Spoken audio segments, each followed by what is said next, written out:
أعوذ بالله من الشيطان الرجيم بسم الله الرحمن الرحيم لكل نبأ مستقر وسوف تعلمون لکل نبأ، اور ہر ایک چیز کا مستقر ایک وقت ہے پورا ہونے کا. جس عذاب کے لیے تم شور مچا رہے ہو اس کا بھی ایک وقت ہے.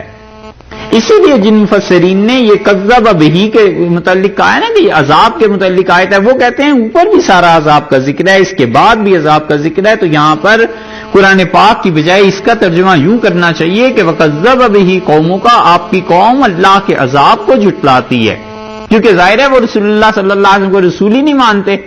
جب مشرکین مکہ یہی نہیں مانتے تو اس کو بھی نہیں مانتے کہ ان کی مخالفت سے بھی کوئی عذاب آ سکتا ہے، ان چیزوں کو مانتے ہی نہیں. تو اللہ تعالیٰ نے فرمایا لِكُلِّ نَبَإٍ مُسْتَقَرٌ، ان سے کہیے کہ ہر ایک چیز کا ایک وقت مقرر ہے، ایک ترجمہ. اور دوسرا ترجمہ یہ کیا گیا ہے کہ لِكُلِّ نَبَإٍ مُسْتَقَرٌ، ہر ایک کے بعد پورا ہونے کے لیے ایک مقام مقرر ہے.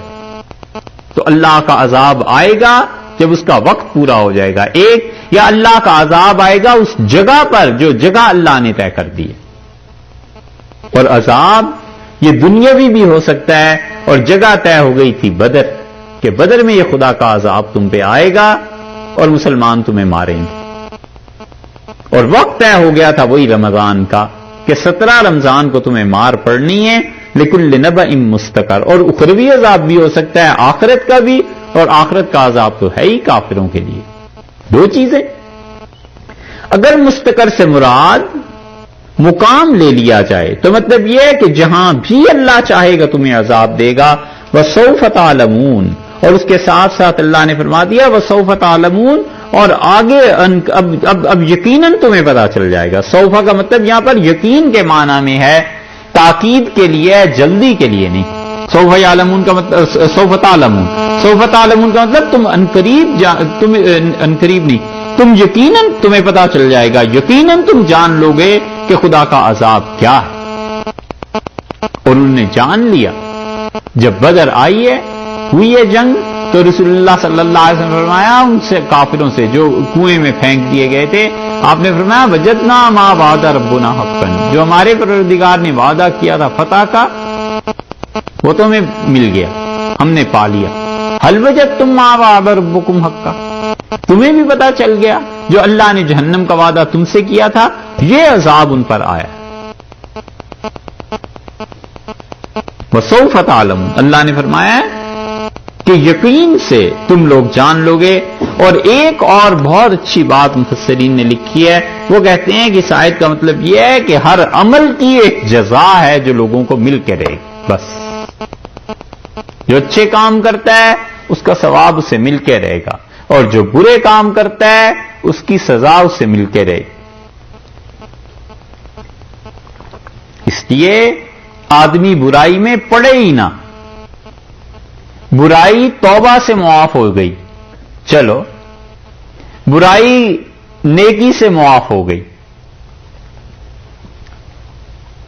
برائی قبر کے عذاب سے فرض کر لیجئے معاف ہو گئی، کسی وجہ سے معاف ہو گئی، توبہ قبول ہو گئی، مگر اس نے اس گناہ سے جو نقصان کر لیا ہے وہ تو پورا نہیں ہوتا. وہ کیسے پورا ہوگا؟ ایک آدمی نے گناہ کیا اور نشہ کر لیا، 10 گھنٹے نشے میں گزار دیے، توبہ کر لی، خدا نے بھی معاف کر دیا، مگر یہ 10 گھنٹے کا ٹائم جو ہے وہ تو زندگی کا برباد ہو گیا نا، اب یہ تو نہیں آ سکتا. گناہ نہیں ہے. اس مثال کو عرض کرتے ہیں اس لیے تاکہ کچھ روشنی اس بات پر پڑے. حضرت آدم علیہ الصلوۃ والسلام نے جنت سے بھیج دیے گئے دنیا میں، انہوں نے اللہ تعالیٰ سے کہا اللہ جو بھی ہو گیا ہے معافی چاہتا ہوں. اللہ نے معاف بھی فرما دیا، اللہ نے انہیں چن بھی لیا، سب کچھ ہو گیا، لیکن جنت تو پھر بھی نہ ملی. کہا گیا یہیں رہو. اب توبہ سے گناہ معاف ہو جاتے ہیں یقیناً، لیکن آدمی جتنا نقصان اپنا کر لیتا ہے نا وہ نقصان کور نہیں ہوا کرتا، اس لیے گناہ کے کام میں پڑے ہی کیوں، اللہ کی نافرمانی کرے ہی کیوں؟ اس لیے بتا دیا کہ جو عمل کرو گے اس کی جزا تمہیں مل کر رہے گی۔